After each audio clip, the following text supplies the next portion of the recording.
feeling, because I thought there was some feeling in the last one, but I'll try now. All right, I'm excited to be here tonight and welcome you to our 5th meeting. And we've got big work tonight, but it's different big work. Tonight it's going to be, and I'm just going to be very honest, it's going to be kind of sit and talk work as we try to solidify to the best that we can some of this so that we're able to vet it with the strategic plan survey. So thank you for being here tonight. I know that we've got some things that we'll enjoy working and talking about tonight. So as we look at the agenda, it's a little shorter tonight. We don't have as many stations and activities, and the bulk of what we will do will be right here in number 3. And quite frankly, if that takes almost the whole evening, that is totally fine tonight. If we don't get to this, we've got time next time to get to it. Better that we kind of get, and again, I want to be clear, it's not like we're setting this in stone, because at the next meeting, we'll have the results of the survey. We will have an update on that. Brian's got a nice update on it in terms of participation.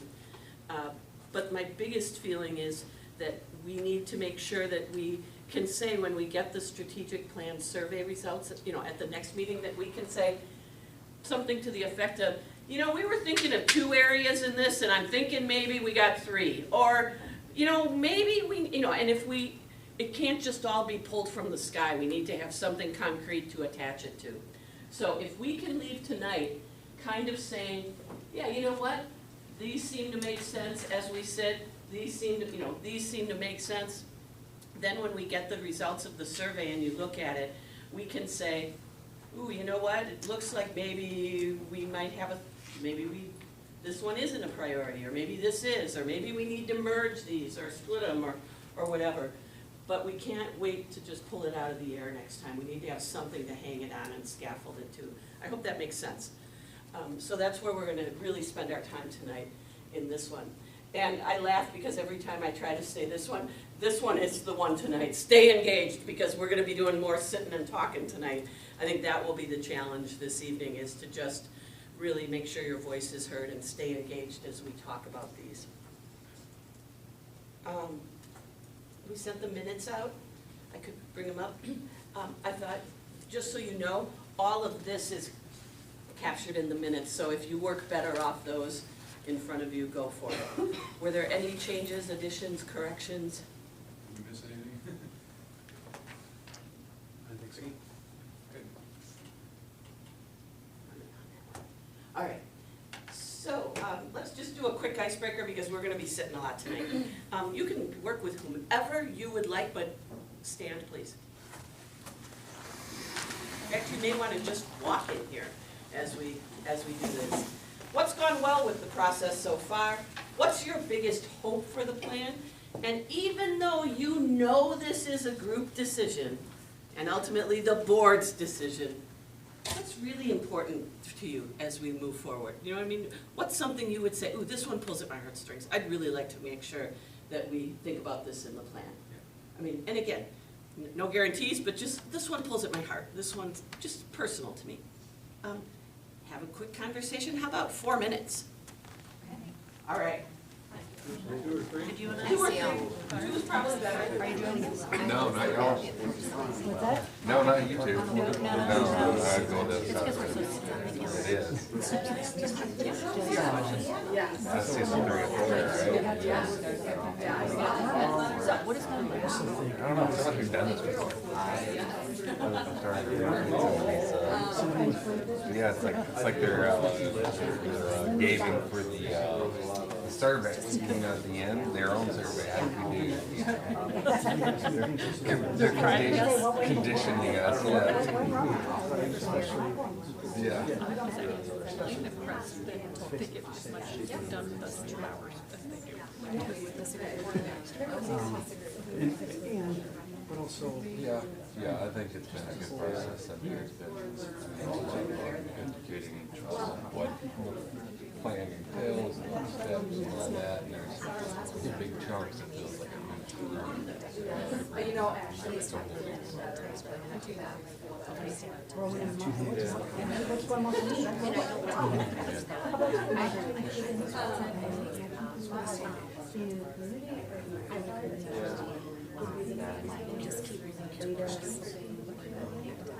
Yeah, they spoke for this plan. Yeah, you don't wanna focus on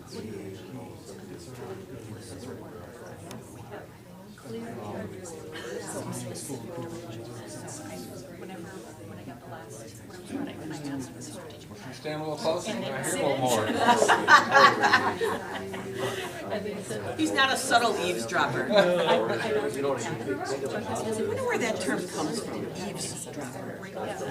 Seems like these would be heavy. I know, that's what I was thinking.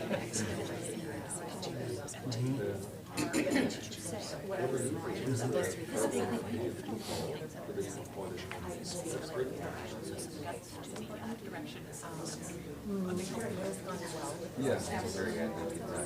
It's funny that we do that, I think, you know, the biggest sort of that, you know, start talking more about steps that we give the 60-year, you know, take what you say, think about it from the day-to-day teaching.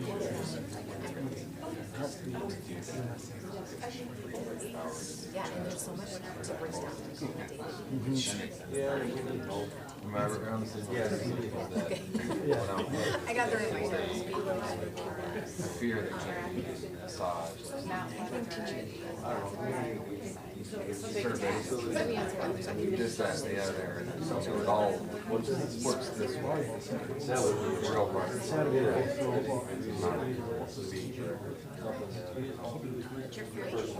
Yeah, because you know, we've only got the data we have. So go on. I already had something better guessing. I don't know. I have no idea. I have no suspicion. It's one of those things. I don't know what. I mean, is it really it? I said, did you? I got it here because I didn't go. We'll take the oracle first, and then we'll go to taxes again. Okay. I had to get. Day off tax And appointment. then I had to get an estimate for AC guys last year, so. Because it was including the guys, but now I'm trying to get all that. Not have AC would be needed. Yeah. But can we, so our biggest, do you care if we share with you a little bit? Yeah, no, go for it. So, the biggest piece, so obviously, continue on with the academic piece and also bring back the SEL piece that was doing the whole child piece. And then also, especially with the stuff that's happening in the primary school, just the whole staff retention piece. All of the culture and emphasis. And you always hope that, when you come up with this, is that, I've always designed school improvement plans around the district. Strategic so plans, will they you hope make the it's right work? Is it good work? Is it the right work? Your voice is important. The first question that I think we have to practice is this the right work? And everyone has their own opinion on that. There's a lot of do the homework. Yeah. We know what's operational versus what's not, and what's moving. It's just important that voices are heard around that. Some of the stuff will get done regardless of the plan or not. Exactly. I wanted to have an initial discussion tonight. If you've got it's going to come up in the survey, we're going to have to be very, have some fortitude. Is my guess. Yep. I'm presenting the board. All right. Let's have a seat.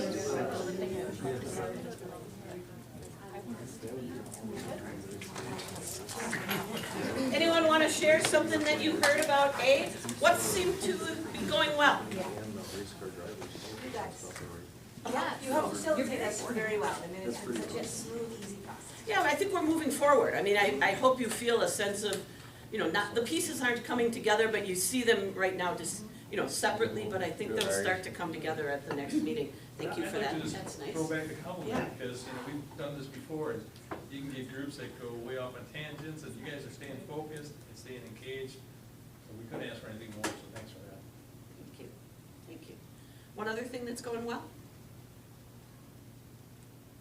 Kind of going along with that, what I like about this one compared to the last time is it feels more cohesive and like we're a group together instead of 4 separate entities doing 4 separate things. Good, good.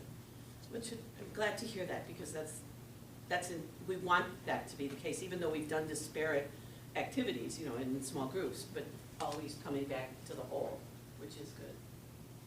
Anyone want to say biggest hope? Biggest hope? I think for me, it's that the data and the real problems are aligned. And that what we're gonna put forward is actually addressing root causes and not just a over the top or completely misses the mark. The data says it's the right thing to do, right? And then my hope is that it is the right thing to do, and that we're not missing something, you know, can't see the forest for the trees kind of a thing, so. Mine too.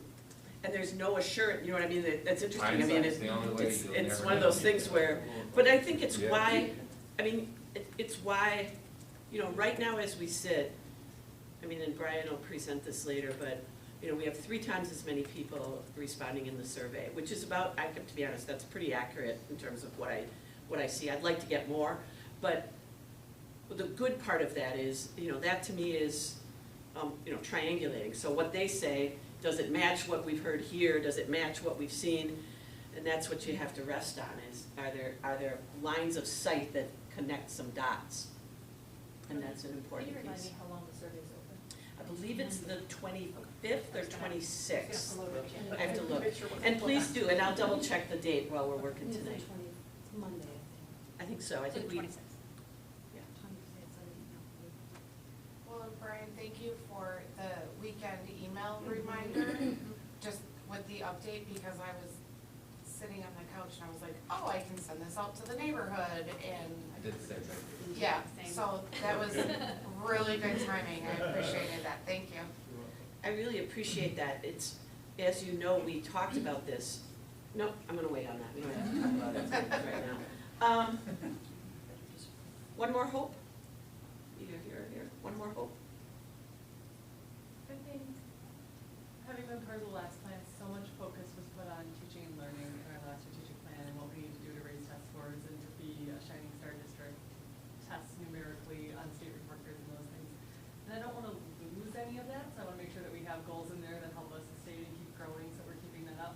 But I really wanna make sure that we are able to shift our focus to some of those other pieces as well, because we spent 5 years really focusing on that bucket to make sure it grew, and then Jordan and I were talking about like, now we have something really shiny to show off to our communities, now we need to get our community engaged, see this shiny product we just spent 5 years building. You said that really well. I mean, that was really exciting what you said, is that we put our eggs in this basket and it worked. And that doesn't mean you take them out, you know, it's not like we're gonna take out academics, but we've got other things that we really need to make sure can get focused upon, that really will pay dividends as well. Awesome, awesome. So as we discussed tonight, you know, we've talked about this. Okay, bye, is it going?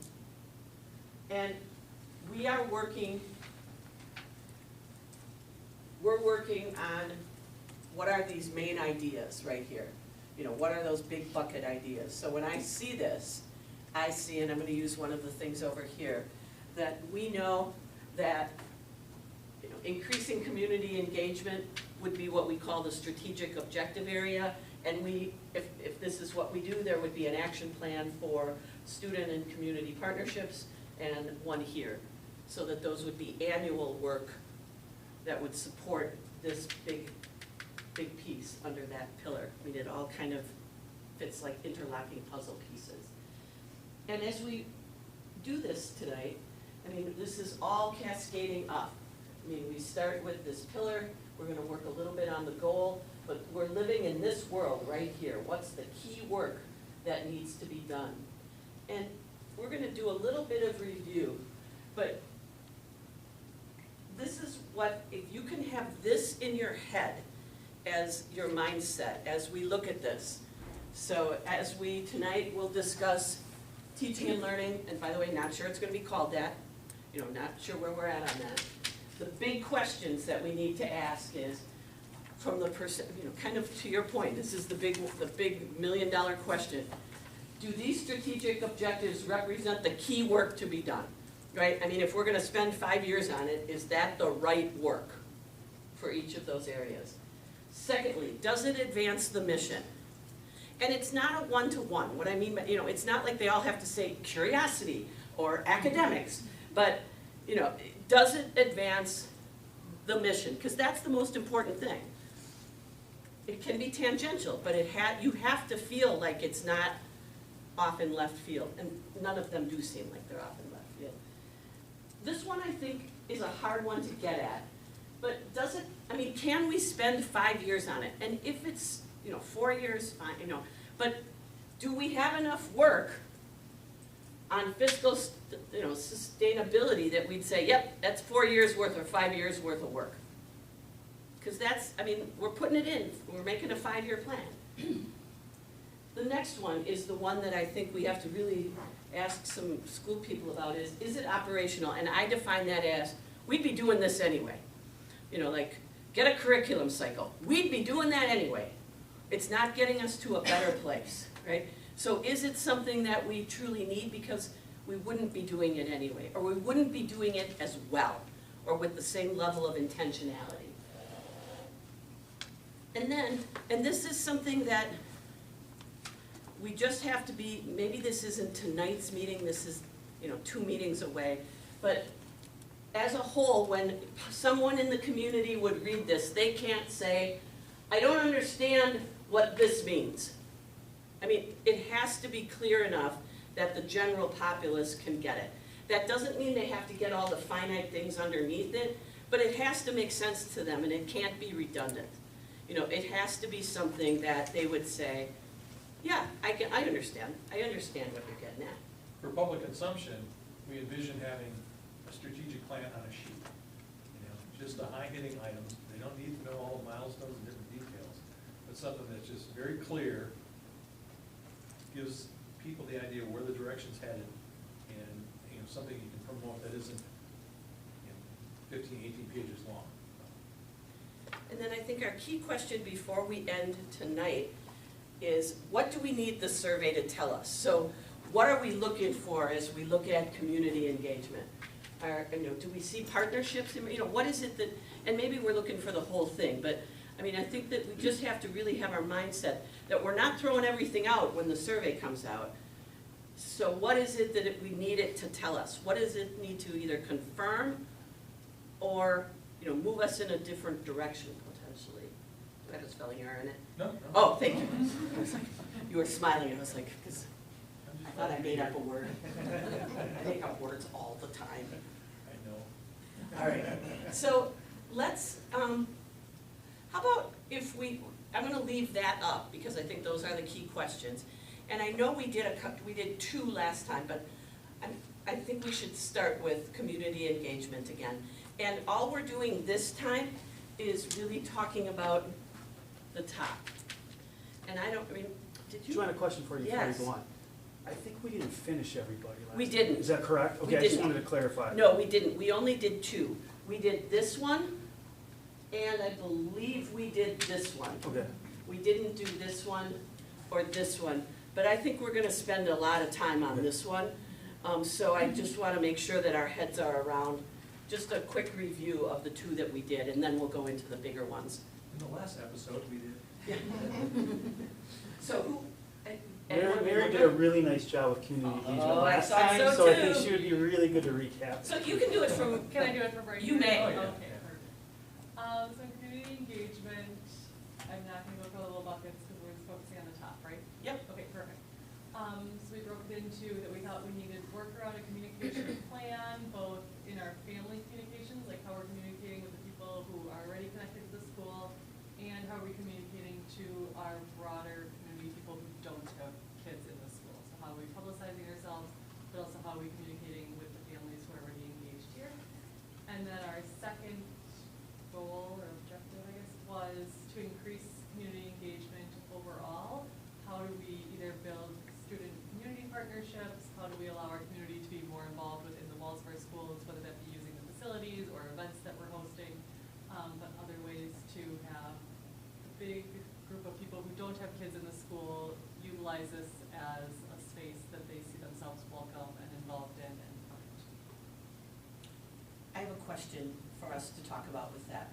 So when I hear that, I could be wrong, so test me on it. I see the first one as output. We are going to get better output of communication. You know, one way out. And the second one would encompass when we have partnerships and maybe would somehow, when we use the word engagement, I think of input. You know, that it's, so newsletter or something like that would be in one, but anything related to anything we do for listening or bringing people in or creating a volunteer program for the community or anything that we would look at underneath that would be that. Am I reading that right? I would agree from our group, but I would agree that yes, our communication plan is what is the school putting out to our community, right? And community engagement is trying to bring our community to better be in our schools and realize their value in inputting into our schools or into our student populations. And where would, let me stop. Who has other questions?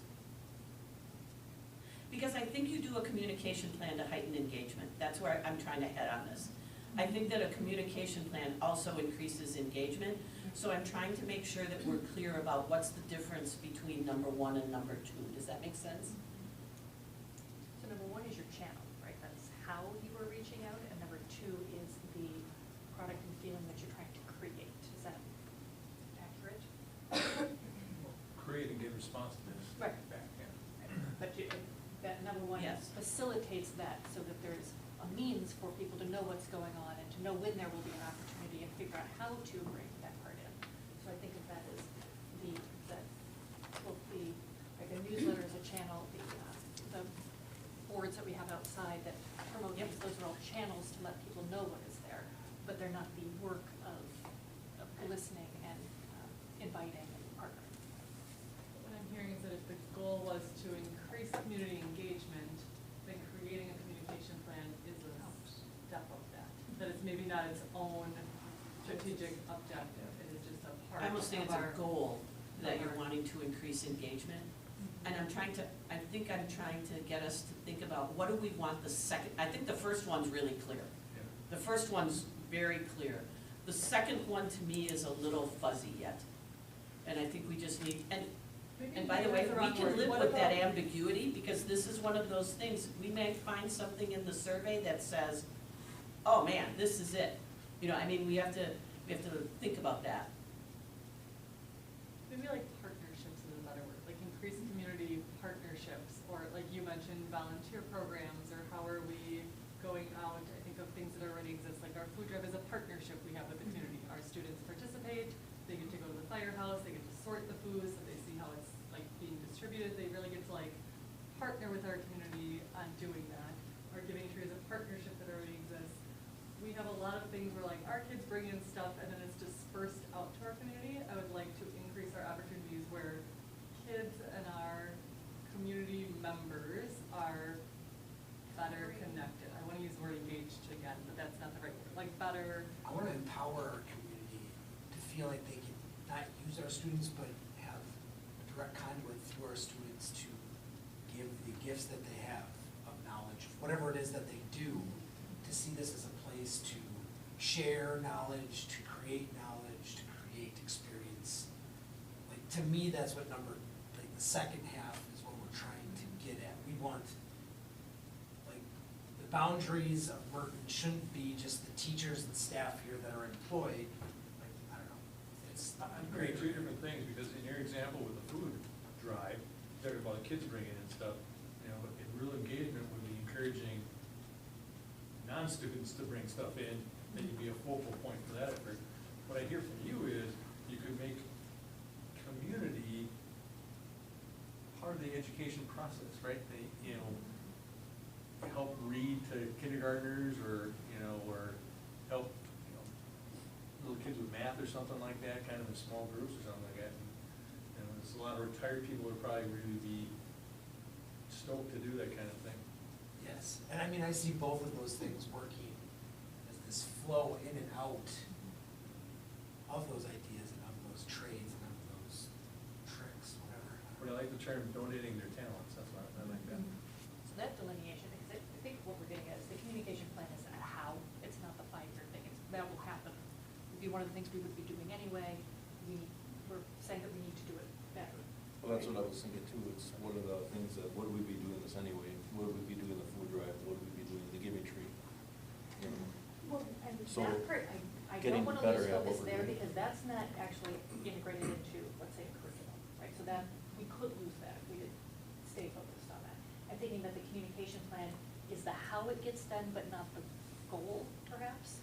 Because the things you two are talking about are goals. The communication plan is how we make sure that it happens. As a member of the community that doesn't have kids in the school, I don't even live in the district, to be honest, but from the school district I live in, I get nothing from the elementary school. I get only anything from the high school, so I have no idea, or the middle school, what opportunities there are. How would you invite, say, my son, who's a musician, he's a digital musician, just was in the news, and how would he know if I wasn't sitting on this committee to connect? How am I supposed to, as a community member, know the kinds of things? You know, do you talk about Roman history? I've been to Rome 7 times. I love Rome. I'll come in and talk about Rome. Not really, but I could. You know, how do we, people have been to Egypt. They went to another school district where they knew the teacher and talked about their trip to Egypt and showed her the pictures and how their paraphernalia, you know, for their 6th grade curriculum. So that's the pieces. We need Polycarp Kush Day, you know. What? There was a Polycarp gentleman that always Kush Day. brought the fossils in too. Yeah, there's people who do fossils. So people that, who do all stuff kinds of like that, things. that's community, you know. You know, but if you don't know, it's like, we don't know what the curriculum is. It's certainly not the same thing it was when my kids were in school, whatever. So if there's a curriculum overview that could get to the community to say, you know, hey, do you have any skills in these things? You know, and I just thank you, Mr. Rucco, for taking me through the relatively new wing of the school. I haven't seen that. How does the community use that? Do they? Or is it, you know, liability issues that we can't? There are amazing spaces that are right now pretty shuttered at evening, when community could potentially, with the right insurance, et cetera, use those spaces. All of a sudden, people are in the building going, I didn't know you had a sewing class. I didn't know I'm a professional chef or seamstress or whatever. So that's the And I need. think the curriculum There's a lot of piece is opportunities. such, There's a lot like of that opportunity. important time, right? Jordan just mentioned, I mean, we have an amazing grandpa of a former student who has the most phenomenal fossil collection I've ever seen. And once a year, we call up Grandpa Buellin, and he shows up with his fossils, and we load them on cards, we bring them in, and like, you can cover all the tables in the library with this man's private fossil collection. And we don't have to take a bus, and we don't have to go to a museum, like, he comes in, and the kids get to touch them, and they get to touch the trilobites, and they get to touch the fossilized poop, and like, kids think it's the coolest thing in the world. Where are the rest of the Grandpa Buellins, right? Like, this man loves fossils, and for one day a year, he comes in and he shares that, and he has continued to do that despite his kids being gone. But I Isaac's still know- here. What? So maybe, Isaac's still here. But not in as we're that talking. grade. Even when they're not in that grade, they are, he is here. I mean, and again, maybe as we're talking our way through this around where, that this one might have 2 arms underneath it, under the, you know, that we're doing more connecting to build partnerships. One of those partnerships is so that we are, I love some of the words that I heard, that we are, people feel connected to offer their time and talents to enhance the learning and student experience here, right? I mean, that's a piece of it, that they can enhance a student experience. But the other side of that is that the school is open to, you know, offer a value to the community, whether it's the resources of the building, or it's students working in the community, or it's, you know, a speakers bureau that teachers could speak at a church around this, you know what I mean? So that it's that reciprocal piece. People come in and we push in and push out, maybe. I don't know. I just keep hearing in my mind, and I don't have a full workup of all the words, but like shared resources. And shared in the fact of, like you said, flowing in and flowing out, the constant circle. So whether you are in the school or outside of the school, how can we share our resources to do something better for the community or engage the community. Okay. So I think what we need to, I mean, just looking at the questions there, is that the key work to be done? Do we feel, and we'll ask this question the next time, but are those two things the big work to be done? I don't think you could say it doesn't advance the mission. I think that there could be big work. It's certainly not operational. I mean, it's not being done now, so it's not operational. It would take you to a new place. I think we still have the clarity around 1 and 2, but the wording we can get to, of what we might do there. And I think the survey just needs to give us some good, there'll be a gem in there, I'm just gonna tell you. There'll be a gem of a comment that you'll go, that's it. That's the wording that we're looking for around partnerships, connected partnerships, or shared resource, partnerships that enhance the resources of our great community, right? I mean, that idea around that. So we got a little bit of ambiguity around this, but we know what we're looking for. Are you, thumbs up, are you okay with sitting with that one as we sit right now? Yeah, go for it. Say one thing that I keep running through my mind looking at these is, in kind of ranking those in terms of how confident I feel right now that I can reasonably kind of guess of what would be different at the end of the next 5 years, right? And something like operations facilities is very clear, so it's really easy. The other two kind of middle. This one's the one I struggle with the most because, I love everything that was just said, right? And going about it, but it's obviously the group, all of us were kind of it feels very. Yeah, it's a good word. Do you want a concrete example? Across the street, there is an entire room of Merton history that has been collected and compiled, not digitized. So there's some of your things that could be done there. What project, writing projects, history projects, art projects could be done by having somebody here and there at the Village Hall work with that compiled history of the village. What did it look like 100 years ago? What did it, I don't know. So that's a concrete thing that will look very different for the community, for the students to feel connected to the community, for people from the community who have connections to that history, to share their story here, to have that material become more accessible perhaps through STEM or, computer science stuff. What does that look like? And I think it could be really very different, and for a community that is changed a lot in 100 years, and a lot in the last 10 years. How do the families feel even more rooted in the community by knowing its long-term history? That's one project I can think of that is across the street. Yeah, and I think that kind of thing. Yeah, that's a very, concrete example. My opinion is it's either, something's either gonna be different, or something's gonna feel different, right? And operations is gonna be different. Community engagement is gonna feel different. There'll be some things that be different, but I want it to feel different. So- And that's where I think we need to. I think you'd want to work with school perceptions to get what I like to do is go, I don't like to necessarily measure all of these finite things, but I think that you would potentially even use school perceptions survey to check out brand awareness. So you could ask the same question about what are the strengths of the district 3 years from now, and do you see that there's an increase on academics? Or I think you could survey on that. This one to me is easy on family communication.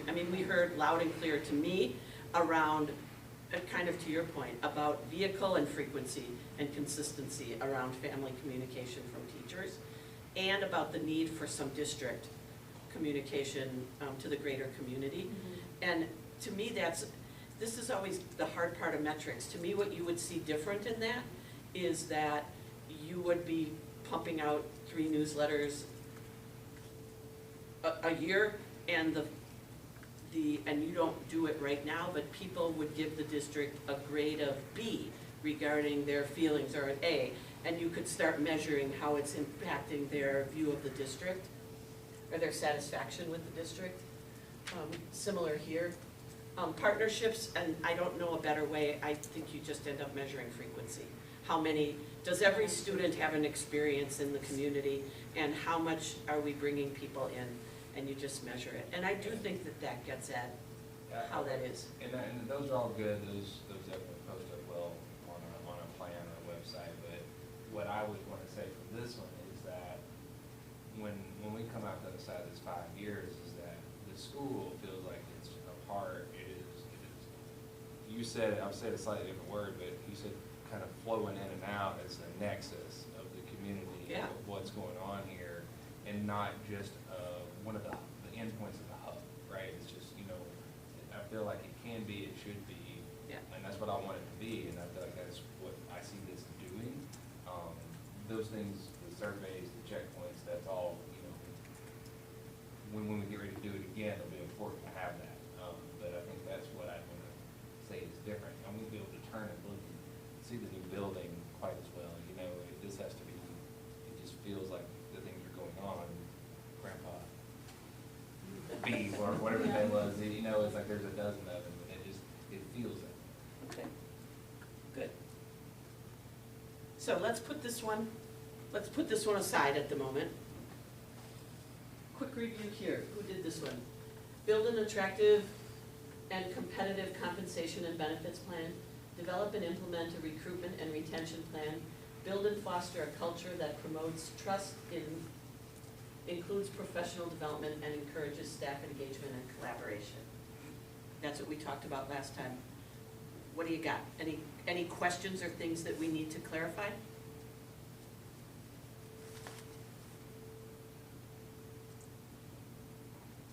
I'll put it out.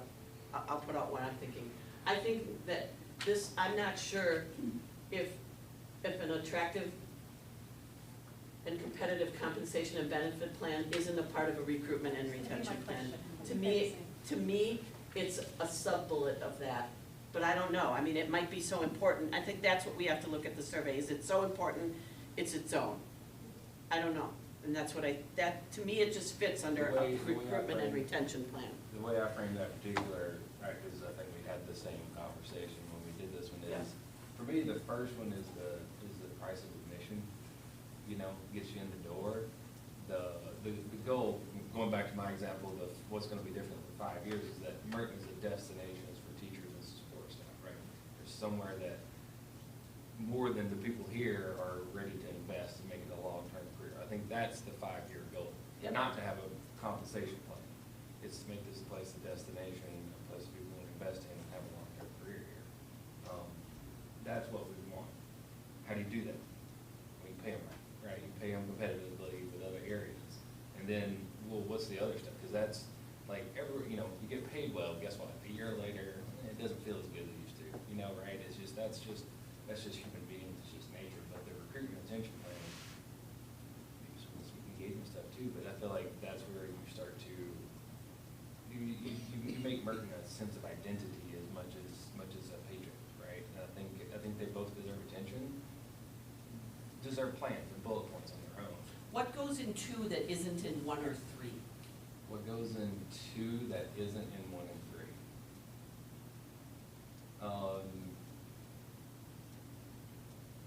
So you take that to how you present and message the district, the school, the position, what you're doing here, from the perspective of staff and teachers, right? Like, think of it as, I think, what did we say? The brand? No, I can't remember what it was. It was in the first few sessions, but it was like talking about making, Merton a destination and in the kind of the PR side of things. But you do that from what's it like to work here? What's it like to be here, to be a Merton teacher or support staff member, and to do that from an external perspective. Number 3 is internal. Same kind of thing, but internal, right? Like, we feel good, administration supports us, they help us without getting in our way, it's not cumbersome, I feel valued, and then I'm paid competitively compared to the schools in my area. So the number of different things that goes into being considered a top workplace. Mm-hmm. Yeah. Who's got other questions? So is that idea of the top workplace, which is also something that we love to see, is that the top big- bullet, right? And that these things are a part of that, that build that. All of these things build that piece. These are the due to get to that goal. It was written, that's not what the intention was. Each of those three were tabletops. Were written And as- under each, there would be legs to support that tabletop item. When we discussed it, that's the report we took. I feel, my thought is that we cared so much about each of these three things, and that so much time and effort should be spent on each of them, that there was enough separate legs for each of these tabletops, and to differentiate, like, for example, number one is purely tangible and transactional, but number two is the feel goods of why do I stay here, to your point. So we need to spend a lot of time figuring out the transaction, but it's not the only thing we should focus on. There's probably enough in the recruitment and the retention for professional development that's non-transactional, but still has an actual value. And then I think number three is how people feel when they're at work beyond what they're given, beyond what is guiding them and driving them and being offered to them to be received, whether it's tangible or not. It's also how you feel when you're working with your colleagues and the interaction and the collaboration and what can be done on those day-to-days. I think you said it really well. I think for me, I can live with the lack of clarity in my own head regarding what are the legs into, but at the next meeting, I need to see what the legs are. Yeah, you know what's the, Because I could see. what's the I agree, they're all undergirding of really it? important. I can see those as the legs Yes. of being a top workplace or something like that, and I don't think making them the legs makes them less important as the things the steps that we would need to do to get there. But I can be persuaded other directions. I can understand the perspective as well. I have a board question, I honestly don't know this, but is there a schedule or whatnot of reviewing staff pay and comp and benefits from a board perspective? Like, is that something that would be done operationally, no matter what? No, I don't think it's a no matter what, it's a conversation that, Nikki, tell me, I can see it. I know, I was trying to see you two around the hole. Okay, hi. Hi. So some of the conversations I think that we've been having is that benefits is talking about some different things, and one of those is, this is something that we needed to do with the strat plan, didn't want to do it for the strategic plan. Is that what you recall? So benefits is not in always, Right. but in staff, correct me if I'm wrong, but salary, pay, that is an annual discussion? I think the due difference is not just looking at what the increases might be by group, you're looking at the overall Right. strategy of promotion and how to reward people and go through a professional career path. That's a whole different, So there's lot a- of work type thing to do. There's a conversation every year, but a plan Yeah. for, here's a different package we might put together. Here, like the PTO, by PTO, we pay time off, not parent organization in this case. That conversation is a piece, but not the whole of a plan that we were not engaging in a full conversation about until the strategic plan figured out where we were headed. That makes sense. I was just trying to determine if number one, now that I see these questions, if the first item was operational or not. Like, I imagine on some frequency, you're reviewing what you already have in place, but maybe it would take the strategic plan to determine if what you have in place is the right plan, or if we push to review something different, I don't know. Steve, do you have anything to add? Yeah, so, Dave, Mary? we, in our strategic plan, about 10 years ago, built a different compensation model in Greenfield when I was there. The steps and lanes, right? Well, it wasn't step in lane, but, Okay. well, one of the things we wanted to do is make sure it's transparent. It's, you should be able to tell your colleague everybody goes different routes. It's the way we chose to go, like, you should be able to simply tell somebody in an elevator, it shouldn't be so complicated that nobody understands it, and because there were some things that came out pretty complicated after that, and people didn't really know, like, there's all these different hoops that nobody really knew. We felt like, for example, one of the retention strategies we use is we just had some guaranteed markers after 5, 10, and 15 years. was 10 years ago, right? So guaranteed after 5 years you made 50, after 10 you made 60, after 15 you made 70. So there's some longevity pieces, so, and then, you know, depending on the step in between, depends on how much, on this pot of money, right? So what did the state give you, what does it look like, how many people made that big jump? Because it made it, now were we the highest paid around? No, but there was some longevity pieces there that a lot of districts didn't have. It was transparent. But also how we then placed people when they got hired was a little bit more transparent too. If you were I'm just going back to the old scale, I'll shift it a little bit, but go back to 10 years when we had this. If you knew at 5 years you were guaranteed 50 and 10 years you're guaranteed 60, if I hired a 7-year teacher, they're going to be pretty much somewhere in that area, right?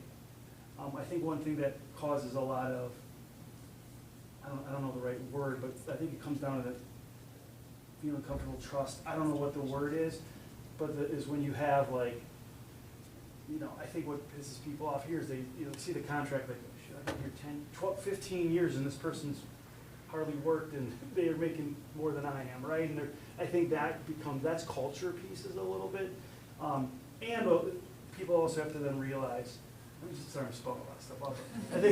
But I think also people have to realize though too that, I mean, then our HR director also said too, like, here's where our budget is, you know, you can't like, I mean, there's also been, Ron's never said, no, you can't hire somebody, right? So there's, you know, I can hire somebody with 25 years of experience, it might take a lot to get them here, right? Where they might say, if we're looking at our budget piece, if we're looking at it, when I was teaching elementary, 3rd grade teacher, your budget is around a 5th year teacher or less. We just, you know, financially sound, do what we need to do, that's what we do. So I mean, like there's give and take with all of it, but I think the longevity piece kind of, there's some carrots for people to stay. We talk about retention as far as that goes. You know, we also believe there are other things that if we can develop like a workforce clinic, a lot of different things within that too, or a bigger district. But other things, it's not just compensation, because like, if it was just pay, I would have left Greenfield. I would have been there every year for 10 years. There was a lot of things, right? I mean, that's an initial piece, but then there's other things as well. So. Can I jump in? Yeah. So I think in my 9 years, I think we've gotten like small incremental increases, but I don't think there's been any rhyme or reason as to how it's gone that way. I mean, it's based on state budgets, or it's based on how much we're ending up having to pay for insurance benefits or other things like that. And I don't think that there's a plan, but I think the way the state allocates funds, it's difficult to make a true plan. But I wouldn't be able to go back in time and be like, oh, well, this was the vision that was set up forth. Yes, every year there seems to be small increments of a raise. They have tried, you know, bringing people up to be where they should be if they were not given correct compensation. The only guarantees, at least that were still in place in this district, were if you got your master's, you could get a nice jump. And then, why am I blanking on the other thing? National Board Certified would be the other smaller jump, but those are the only two guarantees of like an increase in salary that you could see a large jump. There was none of the 5-year, 10-year like longevity pieces in there. And after Act 10, in my perception, you could shop around, like if you could get hired somewhere else, like you could do backdoor negotiations would be another way. And I think that's just the state of most school districts in the state of Wisconsin post-Act 10. So, but does that seem like that's an accurate description, or what am I missing? I think it's accurate. Yeah. With budgeting, you're really restricted on the amount. I think if you Ron was here, compensate. he would talk about, I mean, you and I have had conversations about budget models, and because we're funded by the state, to guarantee that in 5 years, we're gonna be able to do this salary schedule, everybody stays here in the district and makes the 5-year jump at the same time, we're gonna run out of money. And so, I agree. when we talk about our financial stability, like, I wanna make sure that whatever compensation model would be created doesn't take away from our operations and facilities. But as a staff member, that doesn't always feel great to be like, because the state's not giving us more money this year, and we have to keep the heat on, Jordan claims, HVAC man, and we have to keep the lights on, like, Sometimes. Don't get me started on that. Sometimes it keeps the heat on. we don't have as big of a We're working budget on to it. give to our teachers. Or we can give our teachers everybody can get a big raise, but we're gonna go down a section because that'll save us $100,000 and our class sizes will go up, but then the teachers who are here all get raises. Like, which one of those do we value more? So as I look at those, like I've really been thinking, is recruitment different than retention? Like recruitment is what makes somebody wanna come here. I will say that there have been moments in my career where Merton posts a job and I'm on the phone with everybody I know, like, you want to come be part of this. And there are moments in my career where Merton posts a job and I'm like, who would I call and offer this to? And like, what shiny thing do I have to offer them when we're in the news for other things? Like, what do we do to recruit people? And I think that's part of the public relations, brand identity, people feeling really proud about where they work. That's the recruitment piece. I think that the state of education, as you spoke of, Dave, is that when people come places, yep, they can negotiate their salary. And that seems pretty apparent, right? Like, if I want to get more money, I can take my skill set and I can go somewhere else and I can say to new district, like, I would like more money. And because of a teacher shortage, the likelihood that they will pay more money is pretty high. But I'm not gonna do that because Merton has retention things. And so a retention bucket, I feel like is a different thing than the recruitment bucket. It's the money, but it's also knowing, ooh, I went to the meeting with Nikki and I saw that like, ooh, if I make the 11-year mark in Merton, like, I'm gonna get an extra personal day. I'm gonna get an extra sick day. I'm gonna get an extra $50 paid out on those sick days. Like, those things start to matter. That's starting over someplace else at 0 years of local experience isn't gonna be worth as much. And so I'm wondering what we can build in terms of like, is that our designation? Like, we wanna be sought after, we wanna be the destination. People wanna fight to get in here, and then once they're in here, they don't wanna look anyplace else. Like, that's the other piece of it. Fight to Make come. Rebecca and Nikki's job hard every year, getting a Yes. budget approved that keeps them all here, yeah, absolutely. Fight to get here I'm and starting then to not. feel the look heat, anyplace guys. else. But I don't think it's just about the money piece, that's where I think the So- culture piece is so important. I think the professional development piece, Respected professional. feeling respected, those pieces are the retention piece. And I would argue that those are the two things that have kept me here as well, like those, the professional development avenues and the open, not open book, but transparency about like last year when our insurance had to go up 23%, like they didn't cut our salary and, you know, they took on that increase to keep insurance low for those people that were on insurance, so like, I do believe those are those retention pieces that, you know, we have to be aware that these are not easy things to make happen, and we do not have unlimited funds. So I mean, I don't wanna sound short-sighted. Recognizing that, Dave. Say again? Thank you for recognizing that. Those were some hard conversations. I am sure those were very difficult. And I don't think everybody is, I was just saying to Vasek earlier, like, I don't think everybody understands how all levels of districts work if they're not truly wanting to know how those levels of district work. And when you take yourself out, I guess what I'm saying about all those things, pre-Act 10, you had this idea like, I'm not gonna get paid, but I know where I could be. And if we can build, not that exact model in, but that kind of like 5-year, 10-year, 20-year, so there are some milestones that feel like I can have some sort of stability in the trajectory of my career as well, is kind of where I'm at more. But those intangibles are super important, like 10 years with, I think it's more the 403B for me, that would be kicking in. I want the opening at Merton to become the rarity, and when it opens, us be flooded with people who've been waiting to get it. Yes. And I don't know how to write that as a goal, but like, That's the I best don't way. want I people to have want to one. leave, and, yeah. I've tried to recruit as well, I mean, you know, years ago, you're talking, there's been times where know you that- call everyone you know to try to get them in here. I know that some know, and I don't know that everybody knows, but the Policy and Personnel Committee through the board is working on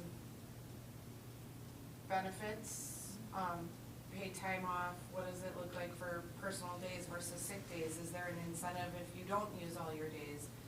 Or, you know, is it a 5, 10, 15-year different payout? So that is in the works, so I don't know how that affects, or does it affect? Right, like, are we already doing some of that That's, work? yeah, is that it Right. already already happening from an operational perspective? But it should probably continue to be revisited, but I don't know if it's a tabletop. Not dismissing the importance of it by all means, but sharing that some of those conversations are being had currently. But you can't really have a culture and not have a compensation plan supported. I mean, it kind of gotta be in alignment. And the thing that you guys all said in a different way, whatever plan you come up with has to be sustainable. Because you could get down the road and just financially cripple yourself. You gotta figure out how that thing can keep living on there to make it predictable. Well, we have to do that in 5 years. That's the thing too, it's like, this plan does not need to lay out every single step, and I think you could just feel the energy, or maybe it's just in my head, but it's like, man, we're gonna figure this, and it'll be next week, and we're gonna be good, right? And I'm like, and that's what I want, but that's not, that's not the reality of it, ideally we get. And nor is that our charge. Right, exactly, Right. and I think that's the really important part, because like, so many of the things that were said here, I was like, there's clear and obvious things that we can do, it's just about doing it in a measured way, and I think the important part of kind of the piece here, I think, what you're talking about is the recruitment and retention, it's like they are separate, but they're not disconnected, like they're in a legs on a, points on a circle where you're going through that process, because if you're not keeping the folks, then your marketing budget is not going to, you providing real value, so you have to sustainable balance on that approach too, not just on the dollars, but on how we're getting people in, what we're promising them, what we're doing to keep them happy and fulfilled.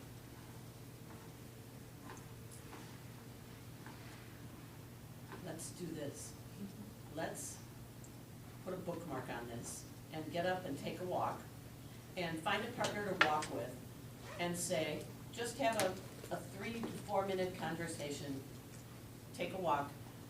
What are we looking for in the survey? What does the survey need to help us solidify regarding this area? And it may not, but what do we need to do to get this less, I don't want to use the word ambiguous, but really feel like, oh, we've got real good clarity around what it is we want this area to do. Not with the goal, because the goal, I think we're talking around the goal, and that's what I'd like to have happen. Whether we use the word destination, whether we use the word, top workplace, that this is a place people want to be, is the big overarching goal. I'm talking, what's the work to be done to get there?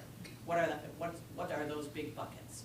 So what are we thinking those buckets are? Right now, it is 6:59, so 7 o'clock. Let's come back at 7:05, and then we're gonna go to teaching and learning, and that's gonna be a big conversation. So take a walk, talk it over, come back. Sure.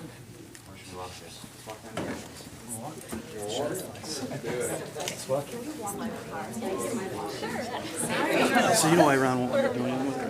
You guys are going hard. I talk all day, so sure. I'm all the water, dying, parched right now. Whereas I have my dinner. I'm terrified I'm gonna say something I'm not.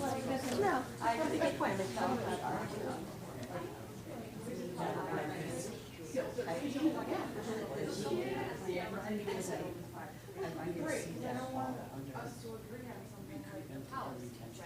In 20 years from now. I see an overarching big plan on recruitment. I see it all together, and I actually see compensation and benefits being a leg of that.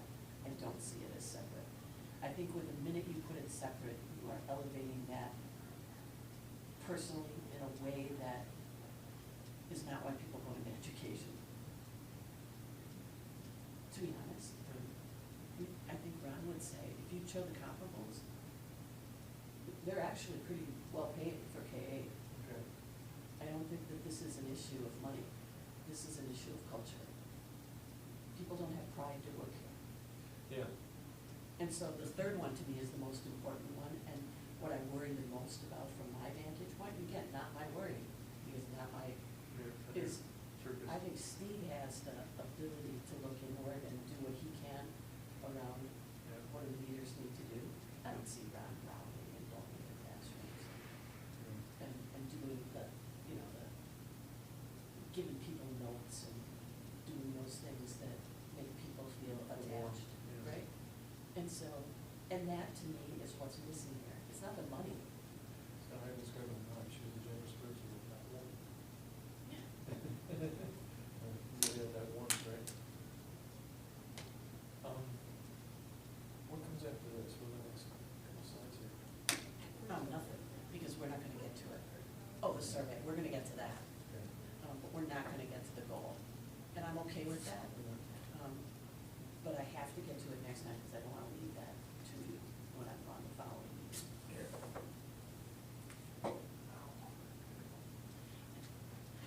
What is his name?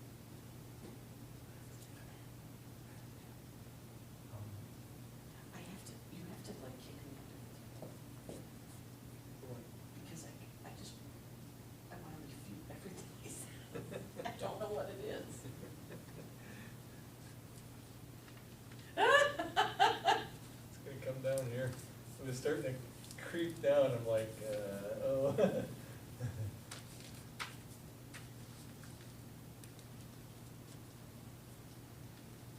I don't know. Operationalizing it. And that's my whole point. I don't see what the leg is. I don't see what we're doing underneath the compensation leg. Because, again and again, not my, Ron isn't gonna do a salary band. He's not. He's not an innovative thinker that's gonna say, let's toss this out. And so we're not writing the plan for him. We're not writing a plan for him, you know, he's gotta execute it, so you can force him to do something, but it's still swimming upstream. Huh? I don't know, I just don't see. I mean, when you're talking, I don't know, I'm not seeing it. Well, I'll work my way through it. you're only seeing it from No, I'm not. We pretty much solved that problem there. I know what's the word. The survey piece. Oh, that way. And I don't see compensation plans. Big work that needs to be done. This has to spur the culture. You can't be in charge. And that'll be a But it's your culture. What would be the legs under the culture? Oh, employee recognition, employee listening, impromptu two-way communication. I could build that, I can build those legs in my head and with this team. And I could build a recruitment and retention. I can see it. I can't do it on salary plan. I can't, I don't know what it is.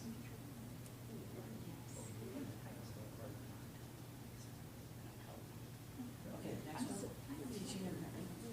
We cannot have five. Well, they don't have enough legs or heartbeats to do that, right? So, I mean, and to me, whether we do it tonight or next time, we have to call the question on student experience and student academic. We've got two buckets there. Over here? No, I mean, some of those, like that one, Yeah. is to me so different than SEL. Yeah. Or,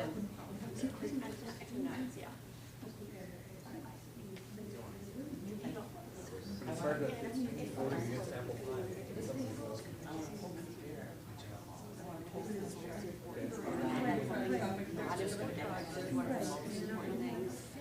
So, and usually they do whatever, you know. My granddaughter wants to be the best at everything she can. Which is a wonderful thing, which is great, and you are a perfectionist or have high anxiety Right. or And her when brother you is just fail, like, you don't know how to, right, you don't know how. right.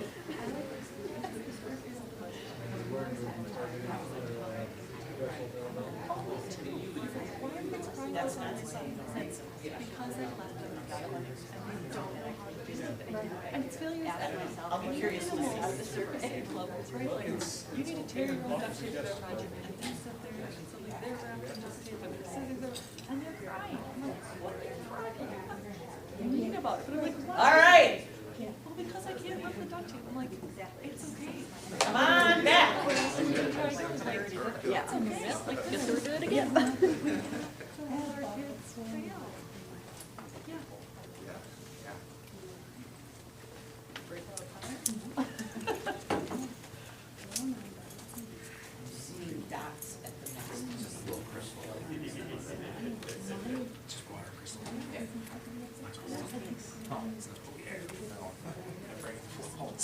Yes.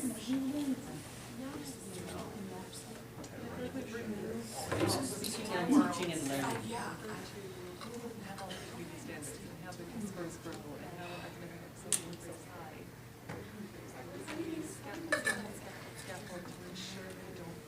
Nothing better than that. Early Skills to manage that. And then it's catastrophic. I'm an early riser. If you wanted to do this at 6 o'clock in the morning, I'd be like, what's wrong with you? Scheduling in the district. Now I'm like, Yeah, I have my first it one. ends Three high schools. 50 minutes. And like, I'm trying to stay less all the way. It's something I just, it's something I just. All right, we're gonna get going. Who's talking about teaching and learning? Let's nominate someone who's not here. I decided since Rob's not here, we could just make all the decisions free for all. It's funny you say that, because I know he's, I believe he's on vacation, if I'm correct, and I was thinking of pranking him tonight and saying, hey, meeting went well, just so you know. These are the things that we decided. You should absolutely, Yes, do it. it's being published right now. Just pin them all away. Okay. Hey, we're starting. They just know the building. They're just gone. This is why Yeah, you their don't get computers and breaks. phones, their phones are here, they didn't go too far. Oh, okay. I was like, do you better do some fancy? He was like, Hey, we're starting on teaching and learning. Who's presenting? You guys are. Hey, Dee, were you in teaching and learning? I was with you, Mary, don't you remember? That was very memorable. I was on Such a teaching and memorable- learning. Were we Can you talk zebras? through these? Can you talk through them? Uh-huh. All right, go. Okay, so big ideas. We came up with 5 groups, as you see there. One was student engagement, and this group was me, Brian, and Ron. Student engagement and opportunities. 2, targeted professional development. I don't need to read them, you can read them. Continuous improvement cycles as far as academics we were talking about. Programming reviews. Development of the whole child. We talked about how all 3 of those pieces that we kind of bulleted over on the right, SEL, behavior, and the ACP piece, really play a very, very, very important role in developing the whole child. Our group, myself included, feel very strongly that as a school, it's very important that we are putting good humans out into the world, and all of those parts are an essential component of that. And then academic growth. Merton has done an awesome job with that, and just maintaining that growth and continuing to grow at the rate that we are is really important. There's a lot in there though, obviously. Can I ask a clarification, what's ACP? Academic, career planning. That's a quarter-long class, is that right? Yes. And that's when you bring in all the community, right? Like, that's when you bring in all the community, right? We do a career day as part of ACP. Yes. We do Yeah. have a career day, it's a community event. So I'm trying to think back to last time. We had all the other sheets on our table, and we had the buckets. We had those buckets. And I still have the buckets. Okay, and we took all of the buckets and we sorted them into groupings that we felt matched. And those were kind of the 4 big buckets that we sorted into. That's how we came up with those 5. I have a question, but I want to see Yes. other people's questions first. I had a question about the targeted professional development, which I Yes. agree is an excellent idea, and having, Mhm. in a different schools, having a different conversation about this importance. What brought you to that? On some of the buckets, talked about the importance of just all, like, it was even brought up today with, you know, the staff retention piece.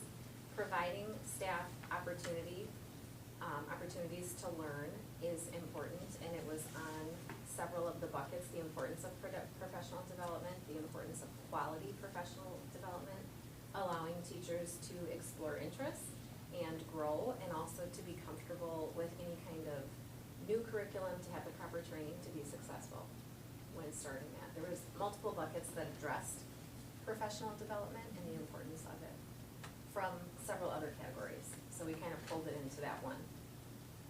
And maybe you could answer this question for me, just because I'm thinking about operational. Many of these things were not in place 5 years ago when we did the plan. So this idea of curriculum cycles was not set, that we had this rotating pattern. And now it is set. So I question, like, now that a system of cycles has been put into place, I don't want to lose that system. But if it's an established system, does it still need to appear in the strategic plan to ensure that it's not lost? Is my number. Or has it one. become operational in our facility, or in our organization, therefore it would just be assumed to maintain? Right. That's my number one thing. In this area, it's honestly the area that, I'm worried the least about, because the evidence is clear. But I don't want to lose that, And right? that- Like, and that's that- my that's piece. the- How much of the work that we've done still has to be listed versus how much has just become operational? Things up there that have not become as operational, like student opportunities. I think we talked about what are the opportunities beyond athletics, could we continue doing those? And where would that fit? So, And then I'll answer your question. Yeah, I mean, the first one up there says student engagement and opportunities. Oh, I didn't, okay, Yeah, thank you.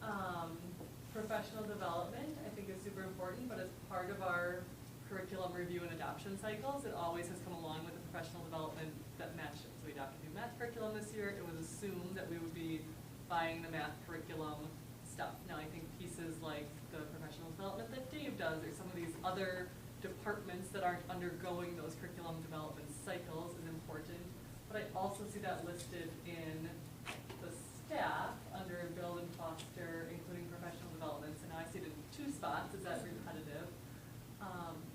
I think development of the whole child is a piece that is missing right now that we need to cycle back to, so I would leave that on there. But then academic growth, like, are we going to say that we want to be number 1, which is fine, I'm always for being number 1, and we're number 6, thank you. And so that's an area like, okay, we can project higher, but what becomes operational versus what is still needed to be listed? And is maintenance baked in? Because this is about maintenance, right? So Right. things that are going well, you want to maintain Mhm. and not lose sight of them. So Mhm. is that just baked in and you don't talk about that, or is it? Right. How have other plans been written? Tell me. What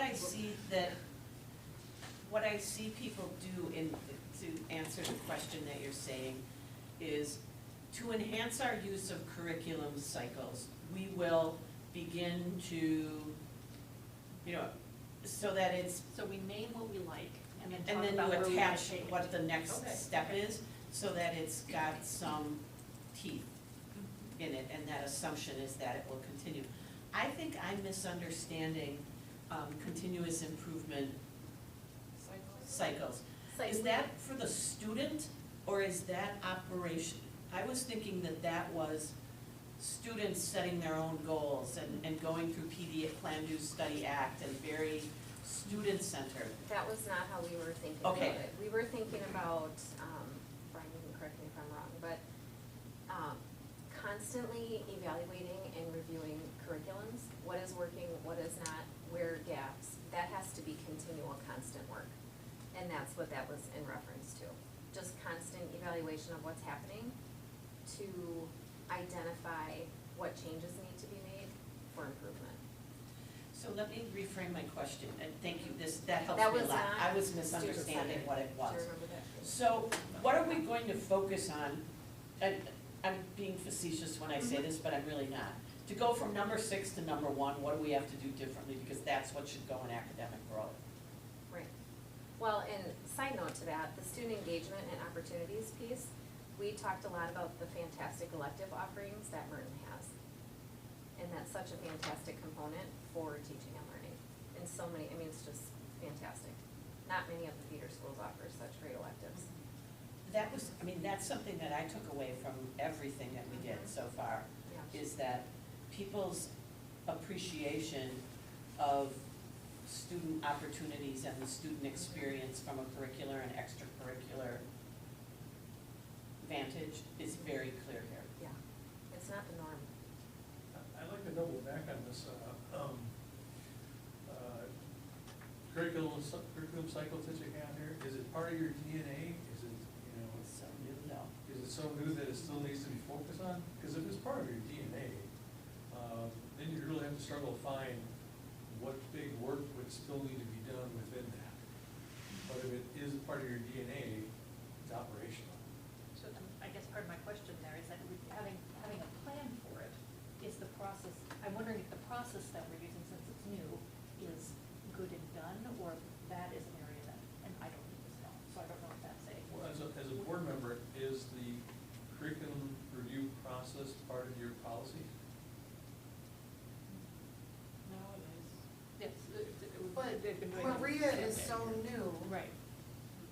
Within the last 2 years, This going is on the third year. I feel like this I is still very think new. you've got legs Yeah. to go with this in terms of evaluating it for its effectiveness and efficiency. And So there's a I schedule always set, believe right, that, not that. and again, you're hearing my own belief on this, is that you can always improve that process by increasing student voice, and other voices in that process. So I don't think it is, in addition, of course, to teacher voice, that's a given. But, I mean, I think that there's still a ways to go on this, but I'm gonna double down on my question. What are we gonna focus on to increase academic growth?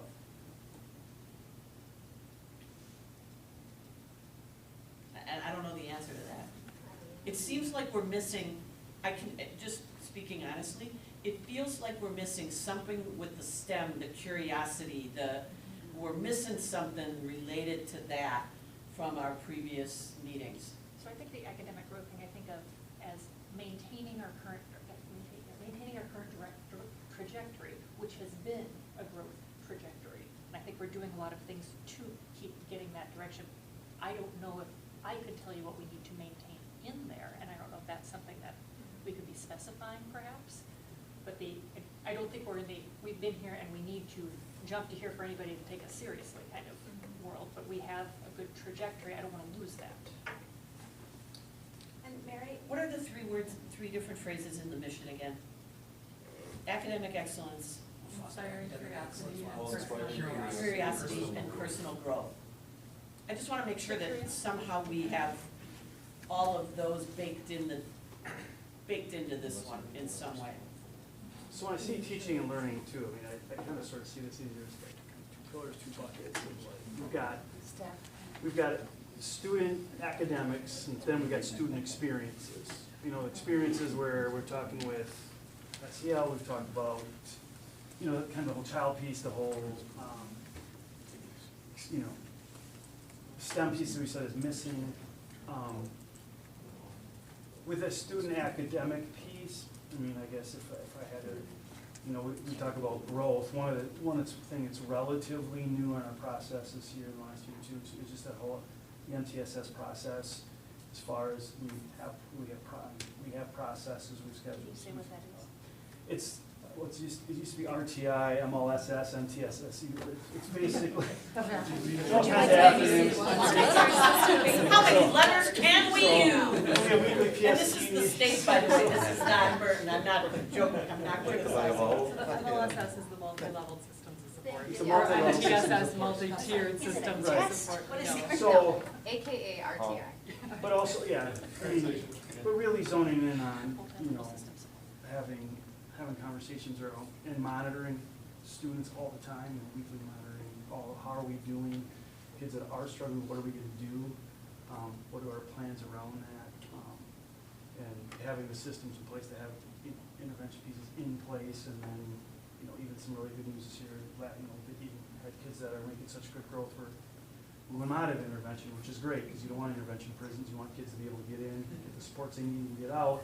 And then we have now developed, like, even places before last year, you know, first year was like, okay, well, what do we do with them now? You know, now we have learning labs alongside Spanish, which is a core class, but it doesn't have, Spanish is a necessary class in middle school. So the kids I'll give my daughter, right, she has in math, the math thing for about 3/4, well, I'm not gonna put her back into Spanish, right? It doesn't make any sense, because she missed 3/4 of Spanish. But now she has like a small study hall, be able to get extra, you still get some support, but doesn't need, maybe enough growth, she doesn't need intervention. So but those systems didn't just come out of nowhere, right? That's a lot of work, and continual work to refine. That's a little bit minutia, but that's some areas of making sure all of our kids are growing. Well, in your demarcation between experience and the academics, a lot of that actually will align pretty well, right? Because you talked about all those electives they get to do. SEL is up there, that's all experience there. Things like professional development, stuff like it really fit well in the academic side. So it kind of lends itself to putting these in their own buckets. So I like that idea. Was the academic growth that was listed up there in terms of like the district showing growth, like our school report cards and those kinds of things show how we have academically raised kids' test scores, versus individual academic growth of like a child showing a year of growth in a year's time? Was there any delineation between those? We did not talk about the report card, we were talking about it more at the child level. Okay. Every child grows at a different pace, and we want to be seeing growth from every child. So I think about like our mission statement says academic excellence while inspiring curiosity and personal growth. Like, is it just academic growth, or is it that personal growth goal of the child? We're saying when we have kids who have gone through our MLSS process and they land in interventions, that personal growth plan looks very different for that child than who starts the year on target and grows, which looks very different than a child who I work with from the GT lines and starts 2 levels above where they should academically be, but I still expect that they get their growth out of that year too. Like, just because you're 2 years above doesn't mean that you're good for the next 2 years and doesn't catch up with you later. So like the personal growth piece, what are our personal growth plans for kids? What is our personal commitment to each child growing at least a year's progress in a year's time is something that I think isn't all the way there yet. I think we're doing some good work in the LSS process. I think we're building some pieces with our PST teams and our personal plans. I think, now I'm getting really in the weeds, but Act 20 from the state lines is going to force us to do some of these things on the reading plans for kids next year who aren't at their places. So that will be dictated to us by the state of what we have to do on kids. But the personal growth of a child, I think, is an area that we could do 5 years of work on. Because the personal growth of a child might include some of those more holistic things, right? Our kids need to grow as good people, right? We want to produce good people. That's a personal growth thing. We want them to grow academically. That's a personal growth thing.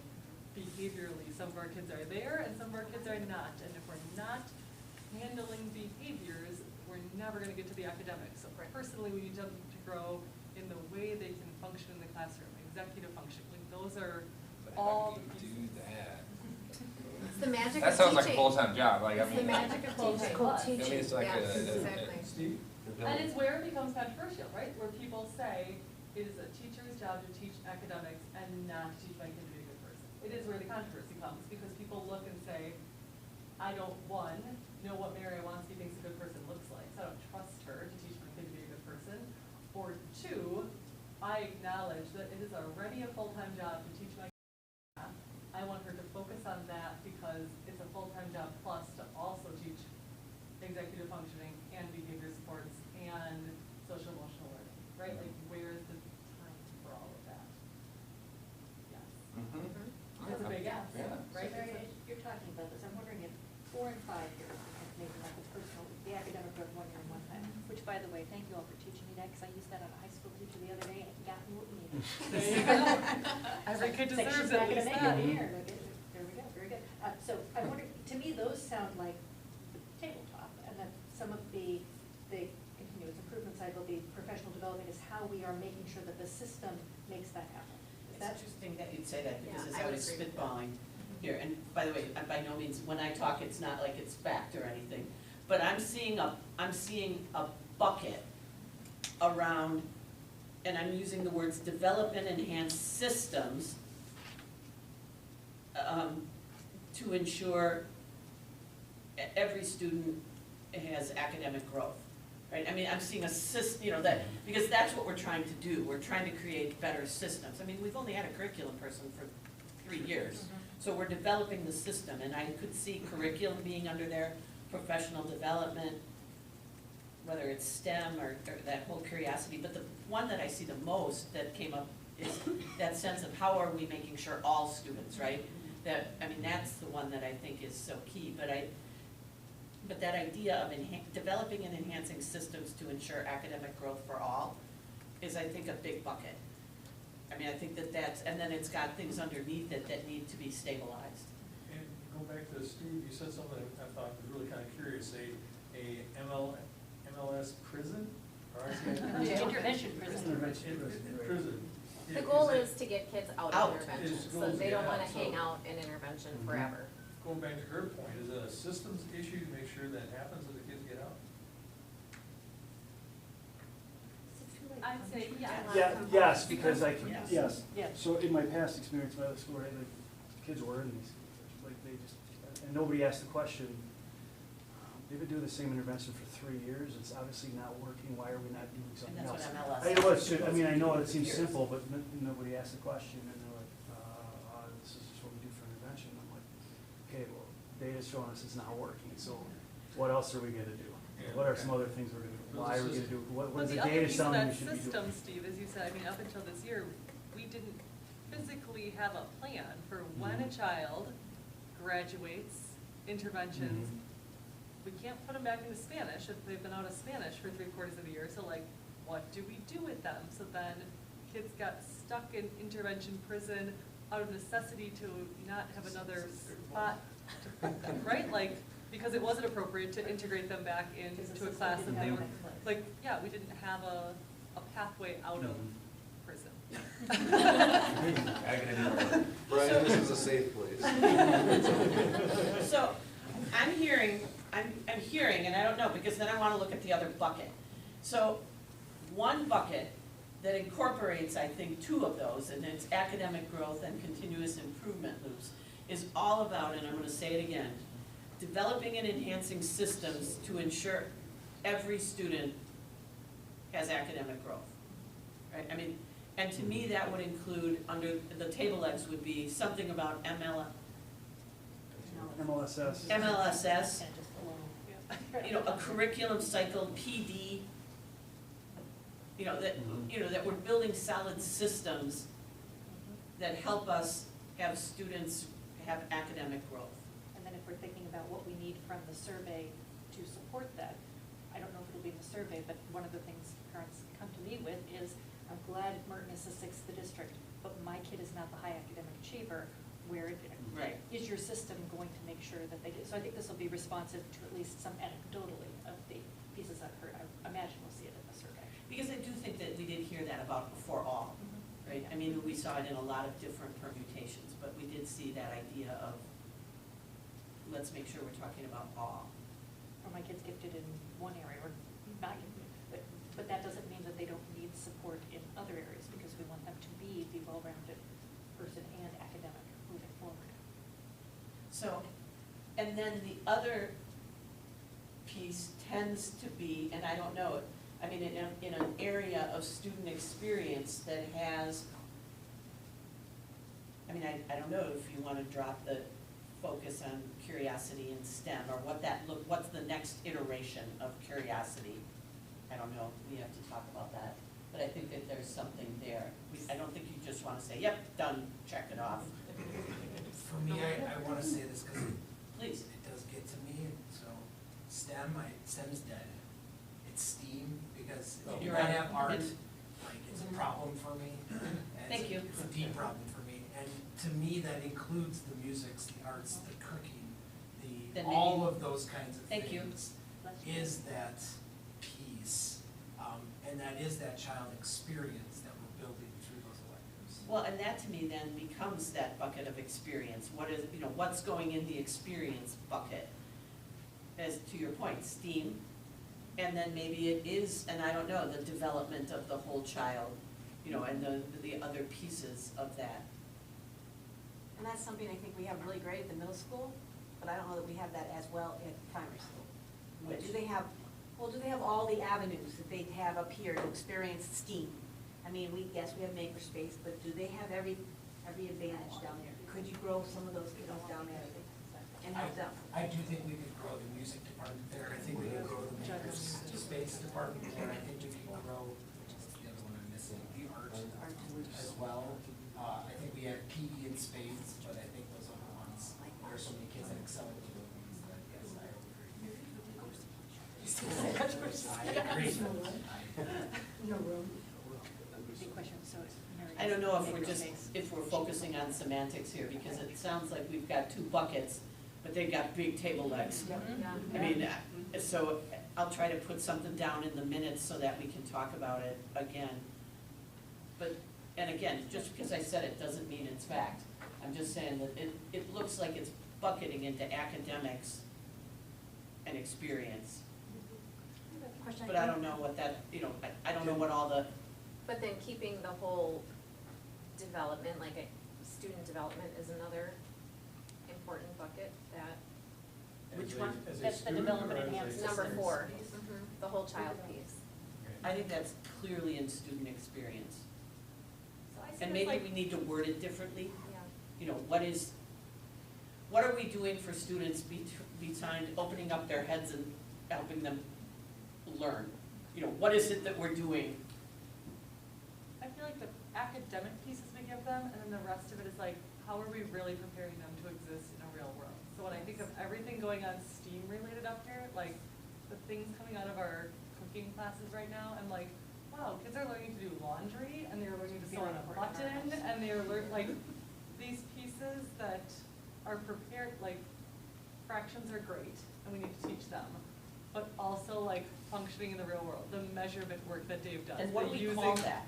The using of basic tools, but then And also you- like the how not to be a jerk to somebody else when they're a jerk to you, like, it's That like long working class on name, but- competencies, right? Well, I think that both of those are hitting our mission statement on the inspiring curiosity and personal growth, where that encompasses all of, those elective classes, but then to get to Ann's point about SEL and like character development, like that's that other piece of student experience that is that personal growth, like in the middle school years, like that growth is so vital, and to me, as a parent, is more important than academics will ever be. And the data says that getting it now predicts the academic success in high school. Correct. And so it's not disconnected, you have to wait for that data a little bit. Well, and as we keep talking about iterations, go ahead, I'll stop. Mary Jo. I just have a question about integration of the academic curriculum and all these specials classes. When you said fractions are great, and a quarter cup of something makes a whole lot of difference than a half a cup. Do the staff have opportunities when you're learning to do laundry? Is it a history lesson? Is there any integration that way between these wonderful programs you have and other areas of academics, so that for the student in particular who doesn't, my daughter thought, I can never do math. She really can. But she knows the difference about fraction because she learned to cook when she was 2. So the application of the some of the academic stuff, the integration, I just don't, does that ever happen? Is that even possible? They do have homework to where they have to do laundry and do dishes and Yeah, but is stuff it at home, so integrated you're into integrating it. other dimensions of the academic work? I mean, Not the directly. quick answer is no. No. I mean, we Okay. have set academic curriculums that we're going through. Dave is teaching an immense amount of measurement and probably fraction work and doing all of that, but Dave, correct me if I'm wrong, you don't have integrated time with the math teachers to say, you're doing your fraction unit right now, so I want you to come down and build fraction strips in the wood shop, because there's not time in your space, nor time for the 2 teachers to collaborate to find those moments. And I think it is hard because I think that there are so many academic demands placed on core content and so much to get through in core content. And But that doesn't mean that that's not happening, because I do think kids need to be able to code switch between academics learning and personal learning, for better or for worse. That's the institutional entity that we find ourselves in. And I mean, like Brian was just saying to me, I mean, the teachers that are passionate about bringing those history pieces, bringing those things in, and bringing those experiential things, happens in math rooms, happens in science rooms, happens in social studies rooms. Is there enough time to collaborate? Practically, no. But like, that is not a Merton specific issue. Right. Sure. So, yes, it is happening, but I don't think it's as beautiful as, Montessori school style. Oh, well. But, We're not a Montessori So if anyone wants to come to the next meeting with any kind of like infographic on how to make this look, or what it is, because I do think we're getting closer though. I mean, as I look at the last plan, clearly a lot of growth was made in building, starting systems around academic excellence, right? I mean, getting a curriculum person, getting a curriculum cycle. I mean, there was a lot of invested in that. There was investment in STEM, and it was STEM, right? it's our next year. I know, but I mean, I think, But the but it was last- referred to. Yes, the it last- was. It was referred to, and I don't disagree with you. I mean, there was an investment in how are we going to invest in curiosity? And personal growth was, I think if I'm being bold, was really defined by a student assessment.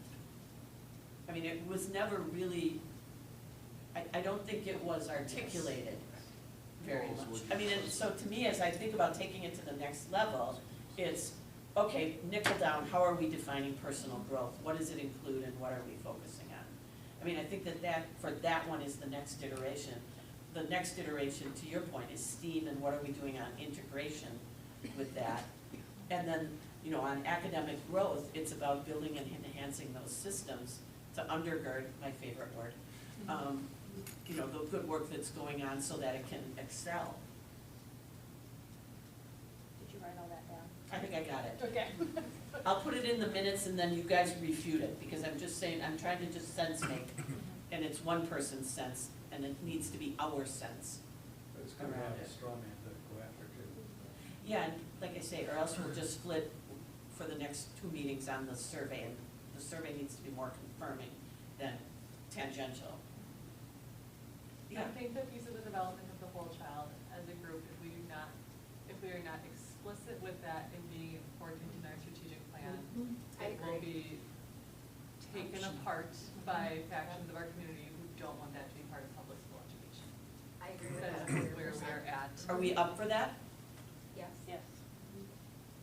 How do you measure that? How do you measure It's not there. that Even with the how do you already, measure the there are development? already, I mean, I There's know lots it's of, not social science has lots of You know. means, there's numerous ways to globally assess, and at the right age level, so it's not, we're short on time to go into them all. Yeah. But they exist, they exist. Because you were, okay, yeah. You can measure, I mean, there are measures for that.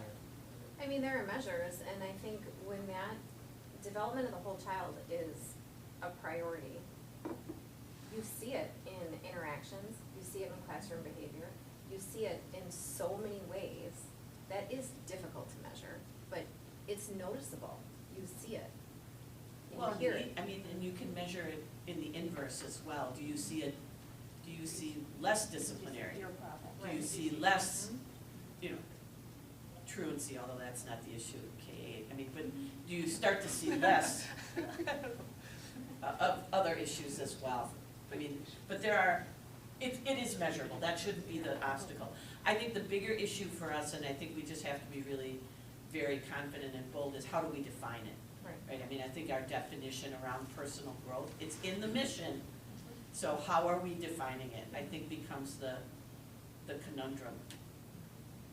Is there any way, forgive my ignorance, this development of a child and SEL behavior just didn't exist in my mind before a few weeks ago. In terms of, I'm sure the content is stuff we're all familiar with, but in terms of it being a school program, human growth and development was 1 half semester in 8th grade, I think, when I was a kid. I don't even know if it's the same stuff. So I don't know if I'm not saying I'm not up for putting it in here, but I would, like, somebody can help and share some resources on what would help me understand that. Are you looking for what those include? Yeah, like, what is it? What is it? What's an example, like, what would, So not, currently, in our school has adopted a curriculum called Second Step, that our kids, kindergarten, fourth grade, have weekly lessons that are social emotional learning focused. In fifth through eighth grade, it's a little bit of a different system. What and are it's- they, what's an example? So, They're learning. Communicate your feelings. Yeah, communication, Your how to handle relationships. feelings. How to Right. deal with Perseverance. friendship and Mhm. How to advocate for yourself. Yeah. how to have. And all the ways that those Can you bring the distractions that second are step? real during the school Do day you have that the- distract like a- from the to, curriculum. to relate to, like, a lot of people, we didn't have, a lot of people say, I remember this when my counselor used to come in. It was guidance Guidance. It was class. guidance when I was- class, kind of like yeah. the thing would be an example of, if somebody's had a guidance class in the past, similar, I guess. the way it's- But where I say, if we don't specifically list it, and this group has to decide whether that's in or out in listing, and I don't, like, in the intermediate, the decision was made several years ago, last year, 2 years ago, thank you, Steve, August that it 20th. was an opt-in program. As part of the registration process, parents opt their children in to doing the Second Step program. And Steve, what are our stats right now? 40%? Depends on the grade level, Okay. between 40 to 50. 40 to 50% of our parents at the middle school level are opting their children out of that experience. If they don't see that as being part of their kid's middle school experience, those students then take a study hall, Steve, Mhm. instead of doing their quarter long. I should let you speak to this. I Yeah. think- In Quarter long. the primary school, it meets once weekly, correct? Correct, it's part of their morning meeting. It's part of once a their week. morning Yes, meeting? that is very And- integrated. Let me know if I'm incorrect. At intermediate, it's once a month, 40 minutes? It used to be, now that was. Yeah, no, it used to be, now that we have a school counselor, it's in a, it's a class, it's called ACP, which is that, half the quarter and the other, it's ACP SEL. So everybody has to take the first half ACP class, because those are mandated, it's, required. And then the other half is SEL, and that's, so, 23 days so at the most. 22 days. Currently, I also think the other piece I think there's a lot of misunderstanding with the term SEL, though, with SEL competencies, so there might be even some misunderstanding, like, okay, we don't like second step, or whatever, that's fine too. But I think just to give an example, like, we had transition to a high school program last year. So a program to come to a transition for 8th grade to 9th grade. Those are SEL competencies. Because it's SEL competency, we had to offer an opt-out, and it just became fights with parents. It was 8th grade skip day, only 50% of our kids came. And so, like, I think there's a difference between second step and SEL. And SEL, and I don't even really like the term SEL. I mean, that's me just because it's target. Like, if you look at the SEL competencies, an SEL competency is organization and goal setting. So we have kids that opt out of, the kids that opt out, so today, this couple of them are sick. We had 2 kids in SEL today for 8th grade. The rest of them are in study hall. Goal setting and organization is a SEL competency. So I think it's kind of defining that piece too. So there may be some things where, maybe a couple of things we don't like in maybe an SEL program, but if we overall look at I think there's this misunderstanding, like, what's the second step in SEL? Like, if you really define the competencies, a lot of them are even just simple things like organizations and SEL competencies, so.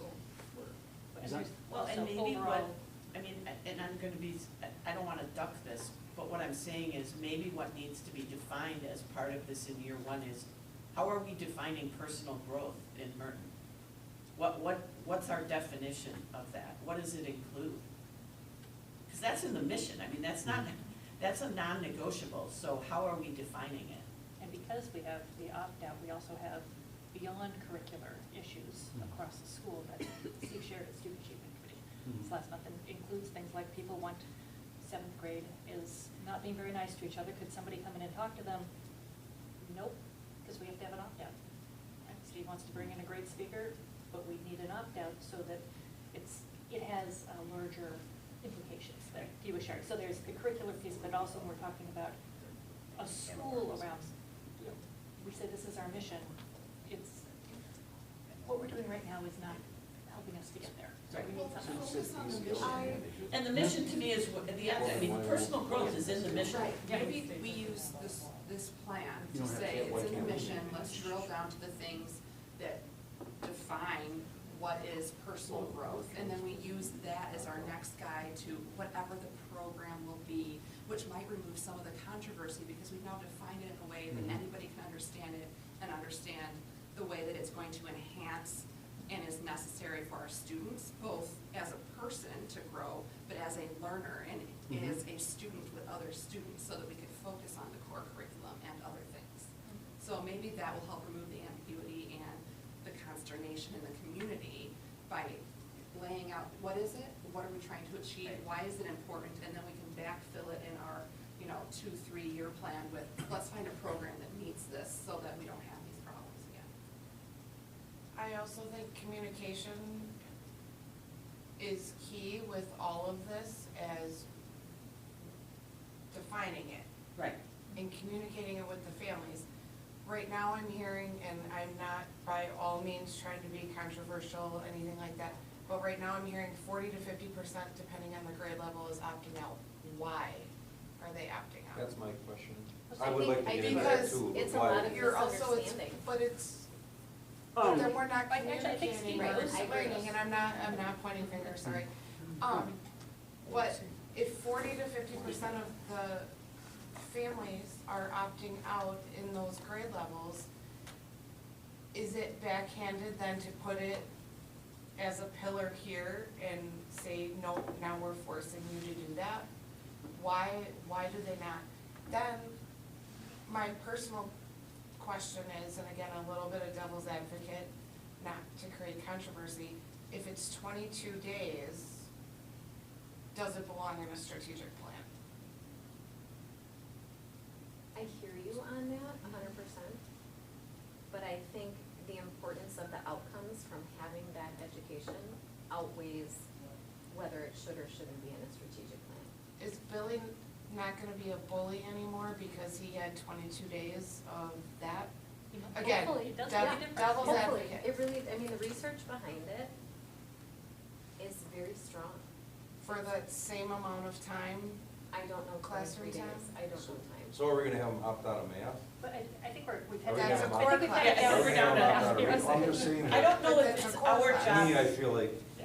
we need to either have a class or not have a class. You don't have, there's a lot of And I things don't in can it be life. an elective? I know, I but don't- I'm just wait saying a there's a lot minute. of things in life. I don't know if it's our job to solve this, but here's what I do believe is in our purview. And that is personal growth is in the mission, Yeah. so it needs to be defined clearly. Yep. Right, it needs to be defined. And how we do that, there's a lot of, and I do believe that's it's in the mission. I mean, that needs to be defined here. Whether we do that or we say that's a year one activity, I don't know. I mean, I think we have to cross that bridge. But I do think for us to complete this strategic objective, that's the first piece of it, is, okay, so are we going to say personal growth is a piece of this? And I'll put a nickel down. I do think you want to have personal growth be a piece of this plan. I think it's the next iteration. You don't want it to just be assessment. That's where it stood in the last plan. It's more than student assessment. If we have a definition, then we can also help Educate. engage our community, educate, this is Well, I'm this part is of what the it 50% means. that opted Yeah. out, and That's I what's didn't know what missing. it was. Right. Yeah, I just like, SEL meant nothing to me. Right. And then the 15 minutes that I crammed in, filling in the registration forms for that was it. It wasn't Right. even a link to tell me what it was or nothing like that. I'll fall on that sword. Like, I opted out because I didn't know what it was, and it didn't sound like it was worth putting and any for time me, into. I don't know if I opted her in or if I opted Leighton out, but I can tell you what the conversation was that I do remember is, I get a study hall if I don't do this. And I imagine there's a lot of other parents that are like, oh, okay, because we haven't got enough of that information on what is it, how is it important, how does it benefit my child, so that I can do the thing that I normally do, which is like, I don't care if you want to. Communication, Yes, it yes. needs to be Right. communicated why. I agree that it feels sneaky to say 50% of our parents in this building have told us they don't want their kid to participate in that. So the way we're gonna make sure that we get what we want is to put it in the strategic plan without doing any additional digging to say, but we're gonna fix some of the why, right? Like, we're gonna put it in here because we think it's collectively important. I'm putting words in people's mouth, but let's pretend we say it's important.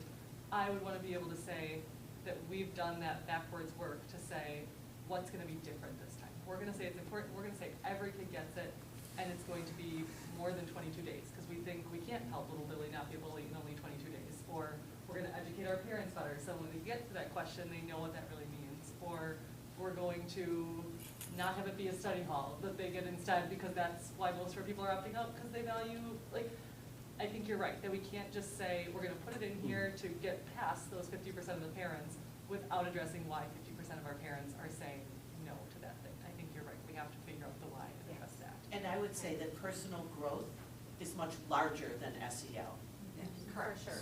I agree with that. And so that is a it could be, if decided, and I'm not even sure we're the deciding group on that, by the way. Right. What the subset is, but, I mean, we'll figure that out.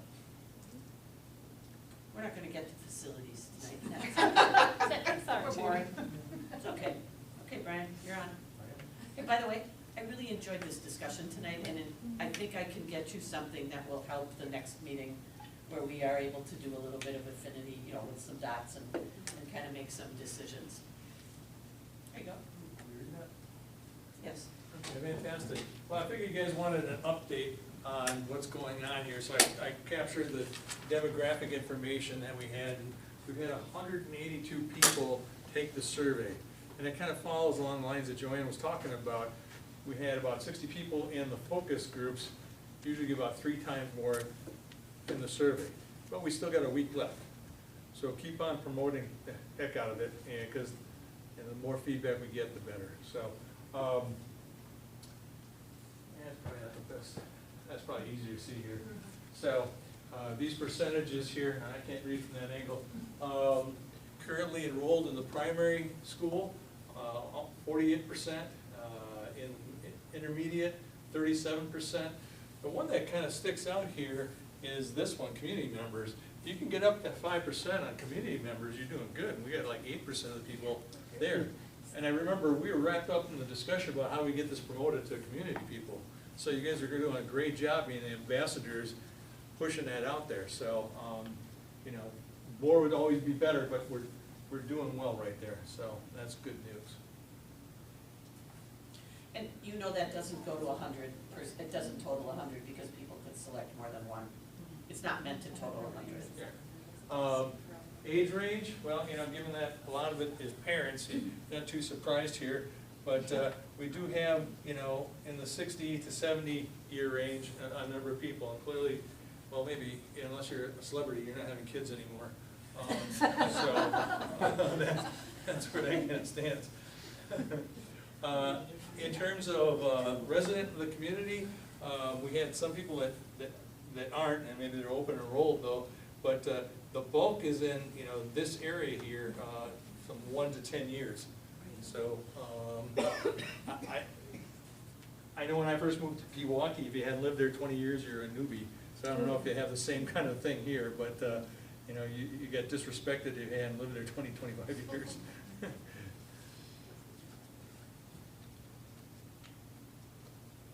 There you go. Are you an employee in the district? No, but so we had 1 to 5 years and 6 to 10 years. It really so speaks to we get retention, right? I mean, it's a quality indicator too. If your teachers want their kids to go to the same school that they teach in, it's a quality indicator. Taking the Baldrige departments, if you will. All right, and this one is interesting because, you know, when we first started here, there was a lot of comments about community is divided, there's, you know, people are at each other's, you know, all this complaining and stuff like that. Look at here, we've got very satisfied and satisfied, we're like 75%. So for all the wailing and gnashing of teeth, people are pretty happy with the district. Can you go to the next one? Because I think it's even higher.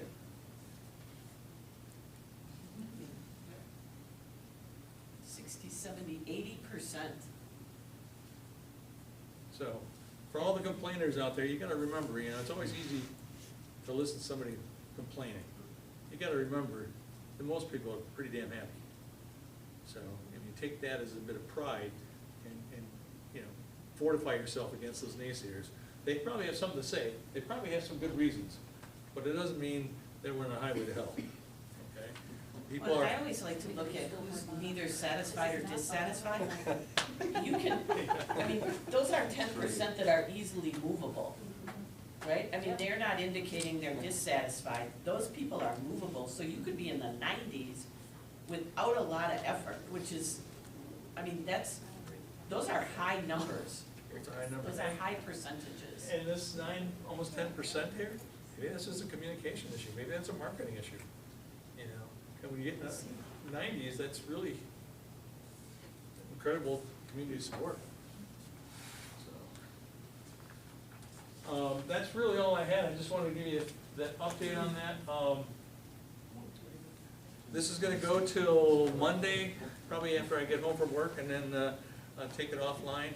And then comes the really hard work of boiling down all the feedback. So keep promoting it if you can. Like I said, 182 responses right now, probably a 65% completion rate. People are taking about 10, 11 minutes to do it. So those are all good numbers to have. And we'd love to get over 200, and I think that's, with a week left, pretty achievable. Well, and it's nice to be able to say that, that it takes 10 minutes. I mean, that's what the data is saying, it takes 10 minutes. So, I mean, as you tell people, it takes 10 minutes and the feedback is really helpful to us. Questions? This was kind of a brain buster of a meeting. Thank you all for your commitment, and thank you for being here. And we are, hang on a second. March 5th. Yes. Do you have something about early April you wanted to tell us or discuss? That was in the email. We can't get a meeting in the beginning of March. It looks like we are March 5th, March 19th, it's the beginning of April. Okay. It's just not seeming to work out very well. Does this give us enough time to do what we need to do? Yes, without a doubt, without a doubt.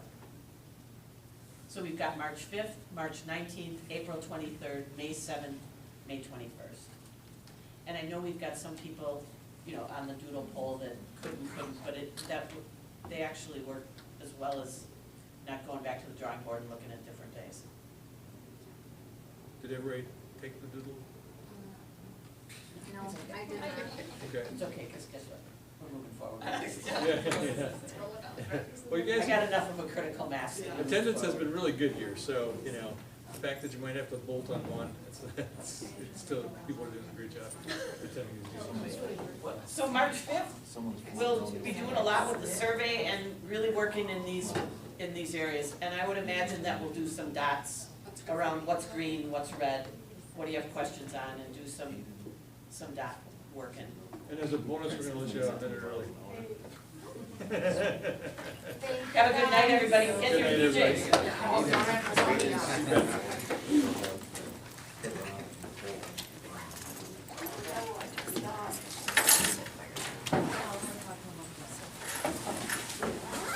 Oh, Mr. Newcomer, I saw that email for the fire drill, I was out today. Oh, yeah. We gotta turn the camera on. But, I'll call it drilling. Oh, okay. I could do it now.